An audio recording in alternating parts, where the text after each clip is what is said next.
At sa ibang balita, huli sa CCTV ng MMDA ang paghagip ng isang delivery truck sa isang hinihinalang batang hamog sa EDSA Ortigas. Saksi si Steve Dailisan. Kasagsagan ng ulan kaninang alas 6 ng umaga, nahagip ng delivery truck na ito ang umano'y batang hamog na tumutulay sa gutter ng pader ng MRT sa bahagi ng EDSA Ortigas southbound. Nakabulagta ang biktima, ang delivery truck na pahinto ng dalawang nagmagandang loob na rider. Maya-maya pa dumating ang rescue team. Agad nilagyan ng spine board ang biktima saka isinugod sa ospital. Siguro hindi rin napansin ng driver or siguro hindi rin inaasahan ng driver na mayroong taong lalabas doon, na may batang naglalakad doon.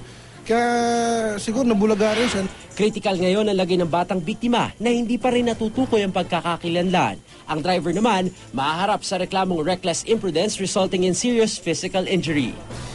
7:02 ng umaga sa northbound naman ng EDSA Santolan, nahuli ng CCTV camera ng MMDA ang banggaan ng bus at truck.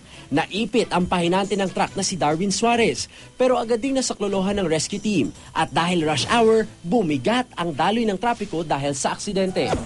Di pa man tuluyang naiaalis ang dalawang sasakyan, nasundan na naman ang banggaan ng dalawang SUV bandang 7:50. Kapwa ligtas ang driver. Bandang alas 10 naman, sumabit ang closed van na ito sa isang beam ng Santolan flyover. Inaabot din ng ilang minuto ang pagbara ng closed van, kaya isang lane lang ang nadaraanan. Ikalawa na bali yung sumabit na closed van sa mga sasakyang sumabit ngayong linggong ito sa pagdaan nila dito sa U-turn slot itong Santolan flyover. Mangyari na masyado ro kasing sumiksik yung closed van dito sa gilid, dahilan para sumabit siya sa bigan nitong flyover.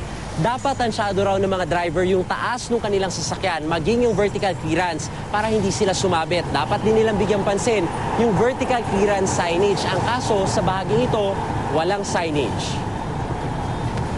I-check po namin yung aming signages ulit kung visible pa o applicable pa. Kagaya po yung sinasabi niyo sa Santolan, nakita ko personally yan para may binura doon.